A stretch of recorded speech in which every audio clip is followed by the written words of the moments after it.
Here with reaction, White House Deputy Chief of Staff for Policy, Stephen Miller. Before we get to Pam Bondi, I'll scroll what I did last night, all of the hundreds of millions and billions of dollars that they have wasted. They're not spending it in America, and they're spending it for the most radical policies that no American would support this. And they're calling it a threat to our Constitution. Can you explain that? USAID has been exposed as the funding mechanism for the radical left here and around the world. The reason why the Democrats are up in arms is that Donald Trump exposed their scheme. They've been using USAID to line their pockets, to line the pockets of radical left Marxist organizations to fund gender studies in Albania, diversity, equity, and inclusion all over the world, to fund radical left illegal immigration and open borders groups that support the dissolution of national borders. They're even funding left-wing media organizations here in the United States. The radical left in this country are federal employees. In other words, they are sponsored and paid by the federal government. These non-governmental organizations are all subsidized by American taxpayer dollars. So if you ever wonder, where's the radical left coming from? Who's paying for all this BS? How is it possible there's so much insanity in our corporations, in our schools? It's because your tax dollars have been funding it, and Donald Trump is shutting it down.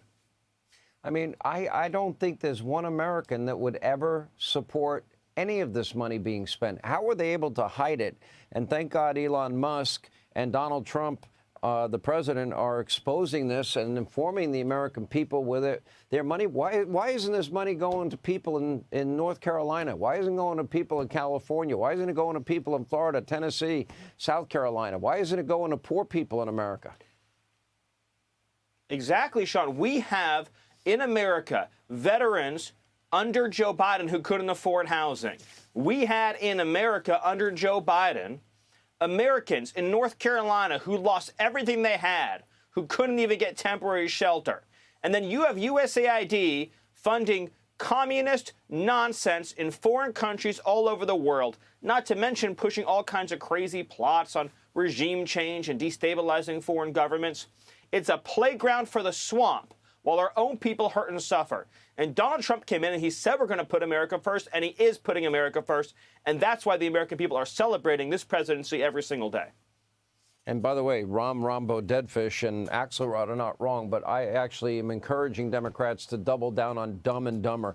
Pam Bondi, now our Attorney General, she issued orders to fight the weaponization of justice, work with DHS to eliminate the cartels, lift the death penalty, and my favorite, crackdown on sanctuary cities and states, ordering the DOJ to pause all of their federal funding. Why shouldn't they pause it when we both know that they're aiding and abetting in lawbreaking? Exactly. Well, let's take the last one first. Sanctuary cities shield criminal organizations. They shield Tren de Aragua. They shield MS-13. They shield drug cartels. The cartels that Donald Trump is correctly and finally labeling as foreign terrorist organizations. Federal taxpayer dollars should not be used to subsidize cities and governments that shelter terrorists and criminals that are murdering our citizens by the thousands. Donald Trump is going to shut that down. You also mentioned that the new Attorney General, Pam Bondi, following President Trump's day one executive orders, has made it clear that her department's mission will center on eradicating those criminal cartels in partnership with DHS and also in partnership with DOD, which of course is being led now by the great Pete Hegseth.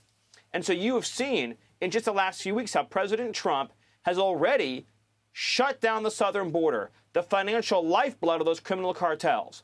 And then we are now beginning and accelerating the process of uprooting these cartels from our communities and deporting them out of our country and keeping them out of our country. And when we have to, and we find drugs and we find evidence of criminality, then they will spend a very long time in jail as well, too. Maybe in jail here, maybe in jail in El Salvador or some other foreign country. But what they're not going to do is menace our citizens anymore. By the way, is it weaponization if you investigate the Biden family syndicate and you investigate zero experience Hunter being paid millions with no experience at a time he's addicted to drugs and money he admits on his laptop he gave to Pops? Is that weaponization or is that law and order? Pam will follow the laws of the United States, and she will hold those accountable who must be held accountable, and she will stop government from targeting conservatives and Christians and traditional Americans. Under President Trump, we will have justice, we will have accountability, and we will have honest government once again. All right, Stephen Miller, we always love having you. Thank you, sir.